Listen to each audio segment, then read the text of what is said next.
en France. Donc, le système d'alerte précoce est structuré en quelque sorte, donc avec une composante sur la connaissance du risque, une composante sur le suivi et la prévision, une composante sur la communication et une composante sur l'anticipation et la réponse. Vous voyez là que dans un système d'alerte précoce qui fonctionne, il y a un pilier qui est la communication, la dissémination et la communication. Maintenant, une première question que j'ai à vous poser, c'est ceux qui parmi vous sont impliqués dans les systèmes d'alerte précoce au niveau national, lèvent la main. Donc, vous pouvez être un agent de com du BGNC, BNGRC. Vous levez la main, ça veut dire qu'en interne, c'est plus encore. Maintenant, on veut véritablement savoir ceux qui sont externes à ces structures qui sont dans la gestion des catastrophes et qui contribuent à la communication, notamment au niveau local. Est-ce qu'il y a quelqu'un parmi vous qui est impliqué dans des projets de communication du risque dans des localités?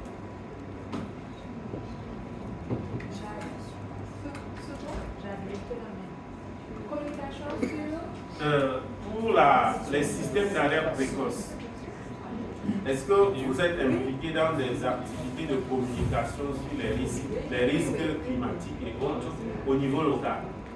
Donc ça fait deux. Ça fait deux personnes. Donc, si vous vous rappelez bien, je vous ai dit que dans le cadre du SENDA, il y a un pilier qui est la gouvernance du risque. Okay? Donc, gouverner, ça veut dire identifier des structures et structurer leur rôle de façon à ce que l'ensemble puisse permettre au système de bien fonctionner. Donc, vous voyez là, par exemple, qu'il faut remonter, il faut poser le problème. Regardez votre plan, le plan national de réduction des risques de catastrophe, et puis aller dans le contenu gouvernance, contribuer à conscientiser la population d'abord. Parce que la stratégie ici, c'est que vous influencerez plus le politique en passant par la population. Donc, il faut que la population soit bien informée sur les défis et comment est-ce qu'il faut faire pour les relever. Donc, il y a un certain nombre de termes, de concepts dont on parle liés à cela. Et donc le risque, l'aléa, il faut bien comprendre les subtilités dans cette... Et même le changement climatique et les variations climatiques. Okay? Vous avez, par exemple, prenons la sécheresse, vous avez des situations où 2 ou 3 années consécutives, vous avez une situation de sécheresse. Mais la 4e année, il y a beaucoup de pluie. Okay? Sur cette base, vous ne devez pas dire qu'il y a changement climatique. Parce que c'est de la variabilité qui peut être d'une année à l'autre ou bien sur plusieurs années, éventuellement même sur une décennie. Donc c'est une variabilité.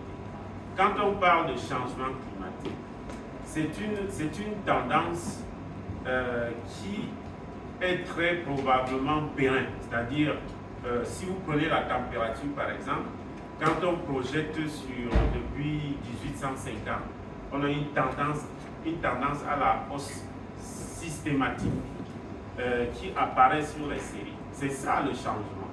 C'est-à-dire que si vous avez une fluctuation qui tend à s'estomper, même si c'est après 50 ans, il n'est pas considéré comme un changement.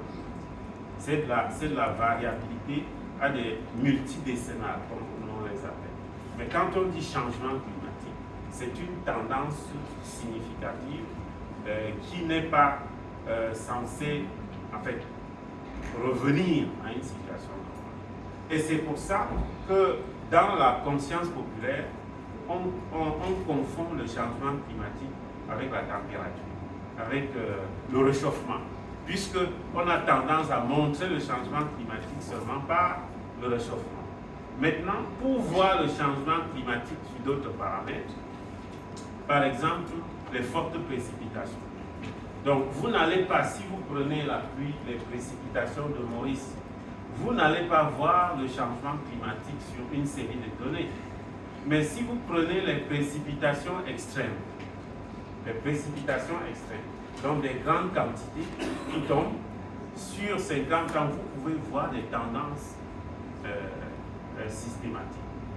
Donc, sur les précipitations, donc nous disons que sur les précipitations, on voit le changement climatique sur ces valeurs extrêmes. Mais sur la température, on voit le changement sur les valeurs moyennes d'un mois, d'une saison, d'une année à l'autre. Donc, maintenant pour les aléas. Donc, l'aléa et même le risque. Donc, vous avez là ce que c'est le risque.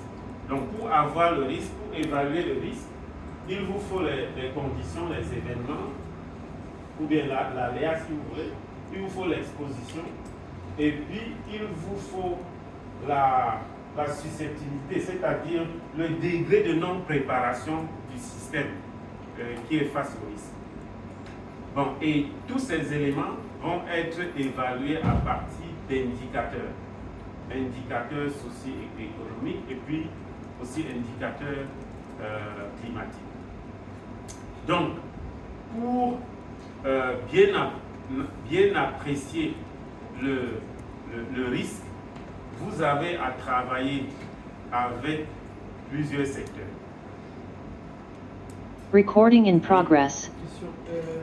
Je peux ne pas avoir bien compris l'assurance entre exposure et susceptibilité. Je reviens dessus. En anglais, on dirait the degree of ill preparedness. C'est-à-dire, vous avez un système qui subit une pression. Et ce système, s'il est préparé, peut avoir la capacité d'absorber le système. Donc quand on dit, c'est votre susceptibilité en quelque sorte à subir les effets du système, dans les effets négatifs du système. Donc pour connaître le risque, il vous faut connaître l'aléa qui impacte le système, il vous faut connaître le niveau d'exposition. Par exemple, si c'est une maison, si la maison est située au bord de mer, il n'y a pas la même exposition qu'une maison qui est située à une bonne distance. Donc vous voyez, il y a des paramètres géographiques, des paramètres économiques, des paramètres sociaux qui vont rentrer dans l'analyse pour permettre de bien appréhender le risque. Et dans la pratique, on essaye de tenir compte de tous ces éléments pour bien l'apprécier. Donc, ce qui se passe, par exemple, en situation de pratique, si vous êtes face à un aléa, à un phénomène, même à un cyclone, en fonction de l'endroit où vous trouvez, votre niveau d'exposition et même de vulnérabilité peut changer. Et le même système n'a pas le même impact sur vous que sur d'autres. Et c'est ce qui nous amène aujourd'hui, dans pas mal de programmes, à parler au lieu de prévoir le phénomène aléatoire, c'est de donner des indications sur les impacts potentiels que ce phénomène peut avoir sur les systèmes, y compris les populations. Donc l'un des défis sur la deuxième composante du système d'alerte dont on a parlé, donc on a dit qu'il est constitué de la connaissance du risque, du suivi et de la prévision, de la communication et de la préparation et de la réponse. Donc sur le volet suivi et prévision, aujourd'hui on s'est rendu compte qu'il ne s'agit pas de prévoir le cyclone, il s'agit de donner des indications sur les impacts potentiels du cyclone sur une zone donnée, sur une population donnée. Et cela reste dans une certaine mesure encore un défi. Et c'est pour ça que nous avons des projets tels que ce projet ICOMET qu'on a à la CIE. Donc, c'est bien compris. Il vous faut bien faire la pédagogie là-dessus. Le concept de l'aléa, le concept du risque.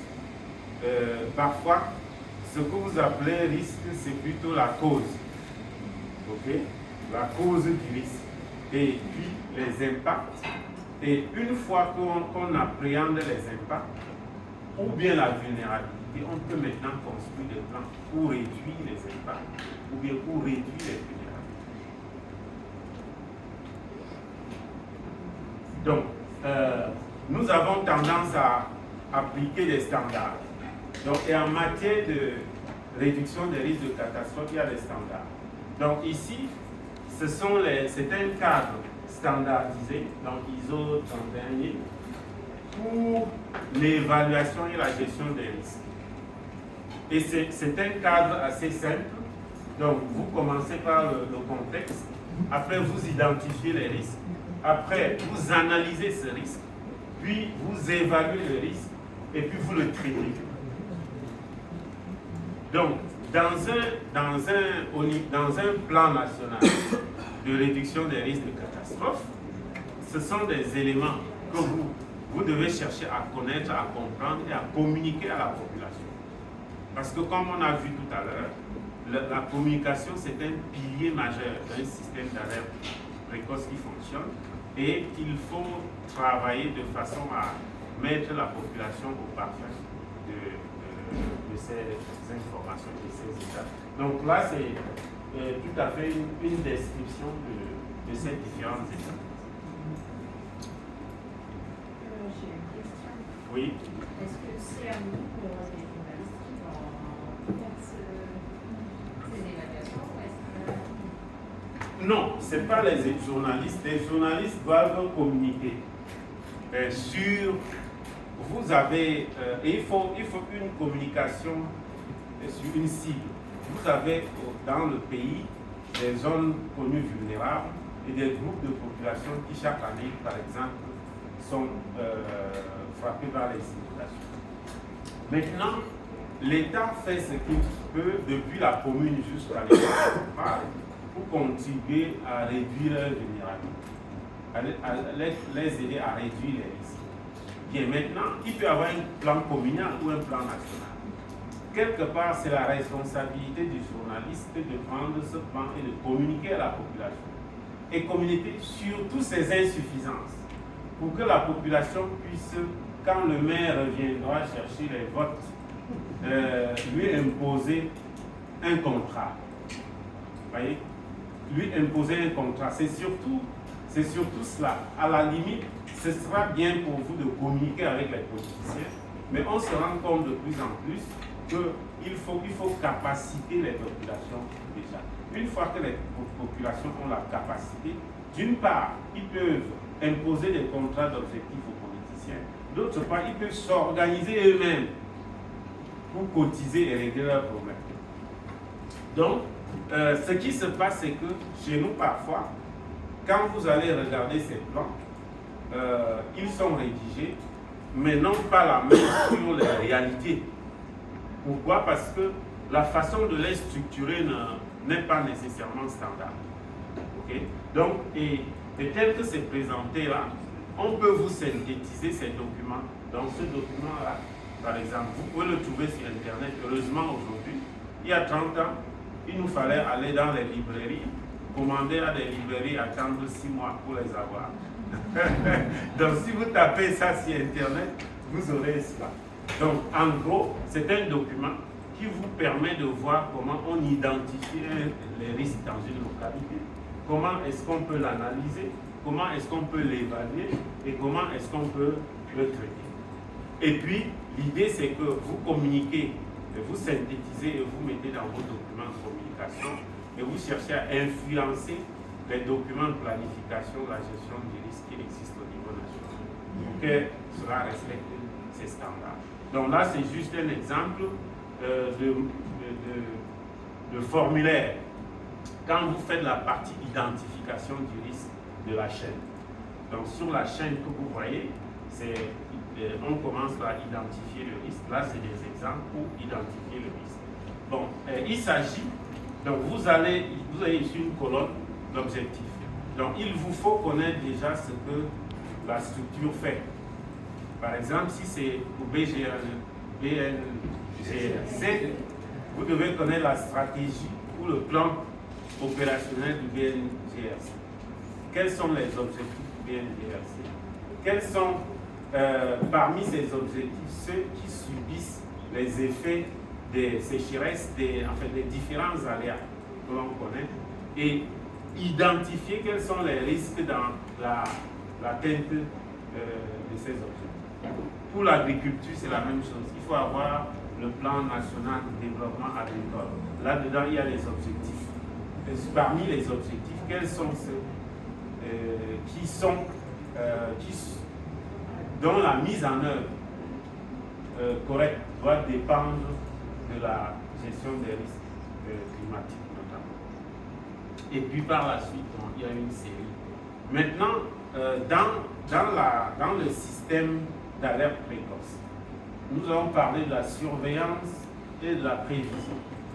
Donc, cette composante-là est parfois ce qui nous manque le plus. Et pour matérialiser, je prends la ville de Port-Louis.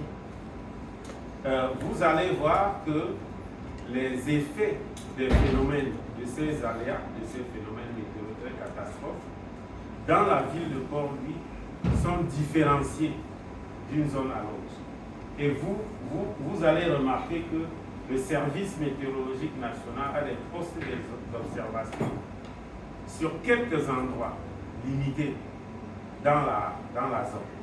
Donc, il y a deux solutions qui apparaissent. D'une part, c'est d'équiper toute la ville de plusieurs capteurs pour bien mesurer les températures dans chaque endroit. L'autre solution, c'est d'avoir quelques capteurs et puis combiner avec d'autres systèmes d'observation, par exemple les satellites. C'est-à-dire, vous avez juste quelques postes d'observation et puis le satellite fournit d'autres données et puis vous assimilez ces données ensemble pour avoir des informations véritablement locales. Et c'est cela qui vous permet d'avoir des bases pour comprendre si sur votre localité il y a un changement ou bien c'est tout simplement la variabilité. Et puis maintenant, obtenir de l'information, communiquer l'information pour pouvoir maintenant agir. Donc, sur cette partie surveillance et prévision, on a une chaîne depuis le système d'observation avec collecte des données, traitement, fourniture des produits, et puis décision et évaluation des effets de cette décision sur le système. Et c'est une partie sur laquelle je voulais insister, sur cette chaîne des valeurs, sur cette partie, perception et interprétation.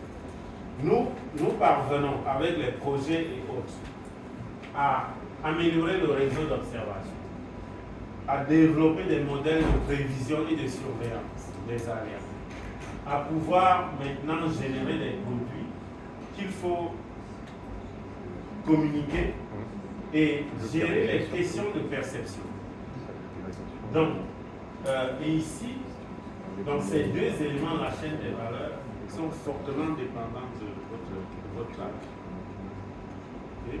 Donc, non seulement vous devez regarder, faire en sorte que l'information communiquée soit proche du besoin, mais vous devez aussi intervenir dans l'amélioration de la perception et de l'interprétation que peuvent faire les communautés de l'information. Donc, là, vous voyez quelque chose de particulier dans un pilier spécifique qui est la surveillance et la prévision, intervient la communication. En dehors du fait que la communication en elle-même constitue un pilier particulier. Et donc, ceci devrait se manifester par la présence de la communication dans les projets, dans les programmes et au niveau qu'il convient. Donc, là, je vais prendre juste, parce que les derniers 6 mois, ont été caractérisés par un phénomène que l'on appelle indice, le dipôle de l'océan Indien. Est-ce que ça vous dit quelque chose? Oui. Indian Ocean Dipole. Ok? Voilà, donc, voilà, c'est un phénomène. Quand il est positif, les températures en surface de la mer sur cette partie sont relativement élevées et plutôt relativement faibles. Là. Et cela entraîne un ensemble de mécanismes et puis avec des effets, notamment sur le secteur de la pêche.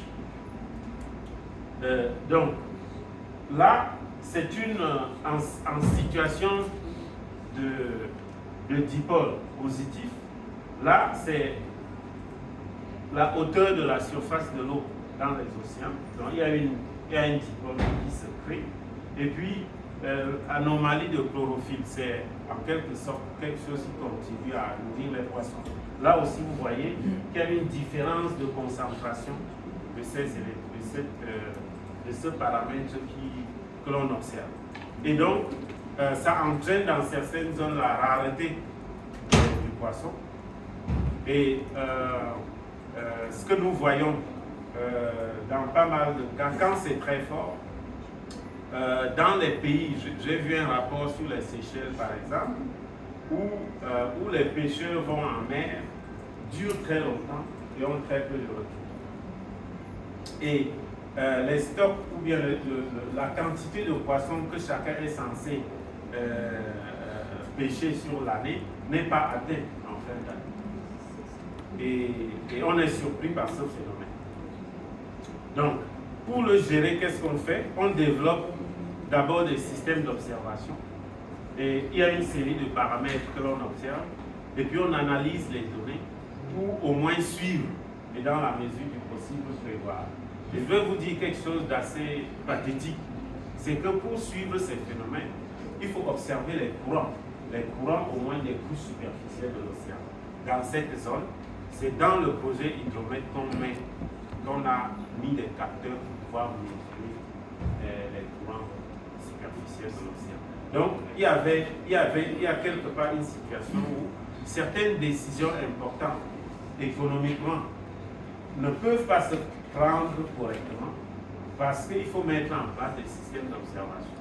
Donc, pour faire un mécanisme qui fonctionne, il faut renforcer depuis le système d'observation jusqu'à la communication. Et c'est ce qui rend cette question un défi majeur. C'est ce qui fait que vous dites que les ODD, ça date de 2015, on est allé à l'horizon 2020, on se dit qu'on ne va pas attendre. L'une des raisons, c'est que c'est en cherchant à atteindre ces objectifs qu'on nous rencontre, qu'on voit la complexité du problème qu'on a simplifié au départ. On dit qu'il nous faut 15 ans pour trouver une solution. En cours de mise en œuvre, on se rend compte que c'est assez complexe. Maintenant, sur le plan politique, pour que vous voyez le lien. Là, c'est un ministre coréen qui s'occupe des pêches, en fait. Donc, il reconnaît l'augmentation de la température sur les côtes et indique un peu leurs objectifs stratégiques. Il faut qu'ils maintiennent la production du poisson. Il faut que les revenus que le poisson génère soient aussi continuent à être des revenus importants. Et surtout, sur le plan social, l'indice des prix à la consommation du poisson ne doit pas dépasser 10%. Donc, on se rend compte que tous les trois objectifs vont être atteints avec l'utilisation optimale de l'information sur le climat. Et donc, d'où l'importance d'investir. C'est bien d'investir dans les réseaux d'observation, mais il faut aussi et surtout investir dans la communication de l'information qu'on génère à partir de l'analyse des données observées. Et donc, moi, mon objectif majeur, c'était surtout de vous amener à réaliser l'importance de votre travail aujourd'hui dans cette processus, notamment de lutte contre le changement climatique. Merci. Merci beaucoup. Merci beaucoup. On a déjà pris un peu de retard, on va au déjeuner. Vous aurez compris que votre défi, la double, enrichit votre culture Pas générale. évident, hein. C'est pas évident quand Et on surtout, a... On m'a vulgariser demandé le si on savoir pouvait que faire vous aurez partager appris. la Bon présentation. appétit, Je vais on leur revient à... Oui, de toute la façon. Il faut revenir à la... Ça, des documents complémentaires. Je mets tout en ligne pour donner accès aux journalistes. Tu me dis juste, tu m'envoies mon email. On y va ensemble, on revient ensemble pour rattraper et un peu le temps qu'on a déjà fait. À tout à l'heure. Oui, j'ai oublié de vous le dire. Les présentations seront mises en ligne. Ok, on va vous donner toutes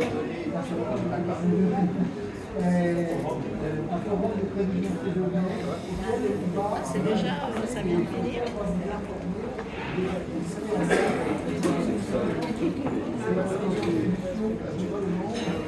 Ouais, c'est l'heure de la cantine. Ah, ok. Ah mince, je pensais que ça finissait à 1h, je me suis dit. Ah non, c'est maintenant.